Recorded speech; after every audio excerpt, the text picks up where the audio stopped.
it's so difficult to predict the future. 99.99% of the predictions the human being had in history about the future, all wrong. Including that one? Oh yeah. Only, the 0.00% of the prediction are right. They're right because by accident. Yeah, but it's also true that 80% of statistics are false. Yeah. So my meaning is cold room. Come on, guys. That was a joke. But I'm happy about the artificial intelligence or Alibaba intelligence that's going to understand the inside of the human better. So when people worry a lot about artificial intelligence, people should have more confidence in themselves. Because I think if a lot of solutions we don't have today, but there will be solutions tomorrow. We don't have solutions, but the young people will have solutions. So I'm quite optimistic, and I don't think artificial intelligence is a threat. I don't think artificial intelligence is something terrible, but human beings are smart enough to learn that. Take the set of actions that are most likely to continue consciousness into the future. What increases the probability of consciousness of continuing into the future? I think we should not take it for granted that consciousness will continue because we have not encountered any aliens.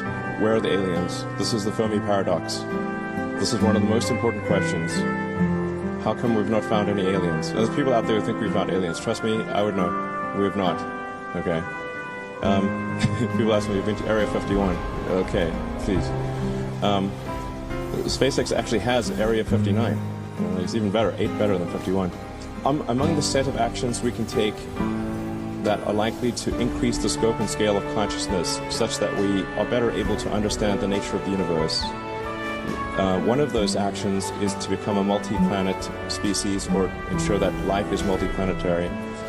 Not because I think something that it's not from the standpoint of it just being an escape hatch or because I think that Earth is doomed, but there's a certain probability that is irreducible that something may happen to Earth. Despite our best intentions, despite everything we try to do, there's a probability at a certain point that some either external force or some internal unforced error causes civilization to be destroyed. Every time when I read the news about you are interested in the outside space, I look at you with great respect. We need heroes like you, but we need more heroes like us, working hard on the earth, improving things every day. That's what I want. Why shouldn't we have a lot of jobs? I think people should work 3 days a week, 4 hours a day. So we need artificial intelligence, the robots to take care of the old guys. For sure, you will not be happy, or you were happy, because when your grandfather said, oh, I need to work tomorrow, then that's a disaster. So I think we cannot predict the future, but we should be ready that we are going to enter into the era that everybody can live 120 years. We don't have much time for what? We don't have much time to solve the Neuralink. You think of technology and technology awareness. It's like if there was like a topological map of technology awareness, it's mostly flat with a few short buildings and then some very tall spires. Very tall spires. And unless you're on that very tall spire, it's not obvious what the topology is. Yeah. I never worry about the things that I cannot solve. I let other people to solve it. If nobody can solve it, just let it be. That's my life. Computer is smart, is clever, but it's human being. We invented a computer. I never see a computer invented a human being. People think we have like too many people on the planet, but actually this is an outdated view. This is assuming that AI is fine, assuming that there's a benevolent future with AI, I think that the biggest problem the world will face in 20 years is population collapse. collapse. I want to emphasize this. The biggest issue in 20 years will be population collapse. Not explosion, collapse. In my company, in our company, AI, we call Alibaba Intelligence, because we think when things with order, with things with logic, machine can always do better. AI can do better. But if things without order, without logic, human being can do better. For example, when you love somebody, there's no reason normally. I just love him or just love her. I have no reason. But when I hate somebody, when I want to do bad things on somebody, there's a logic. And when there's a logic, AI can do better. What we do on our end financing, we teach machine all the bad things that bad guys want to do. Machine can learn quickly and arrest all the bad guys immediately. But when you want to do good things, not necessary. AI means love. That's absolutely right. So that is why the AIs, if the AI can bring love, which I call it, in the past, if you have to be a successful person, you have to be EQ and IQ, right?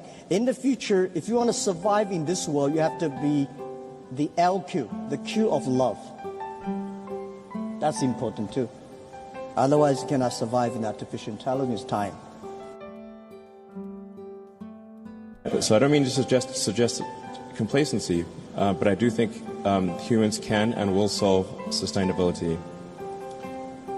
If we can do the neural lace, then I think, or the neural link, essentially, the age will not matter that much.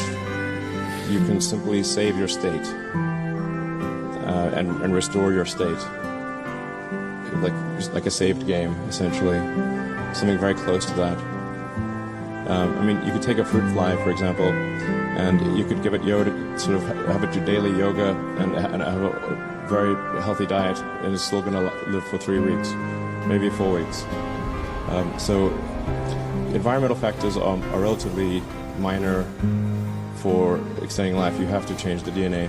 And there's other, like, will people be okay with changing the DNA? That's the thing about extending life, you know. And probably people are a little bit reticent about that, but that's essentially the thing that needs to occur to extend life. You've got to stop the DNA clock somehow. I don't know if we should work on this or not. I think, frankly, you know, it's probably a good thing that we do eventually die. The reason why I want to stay in this earth, I want to work on this earth, I want to do anything I can to help this earth to better. Because even, you know, go to the space is great, but if we can spend resources just to focus on helping pick up the garbage from the oceans,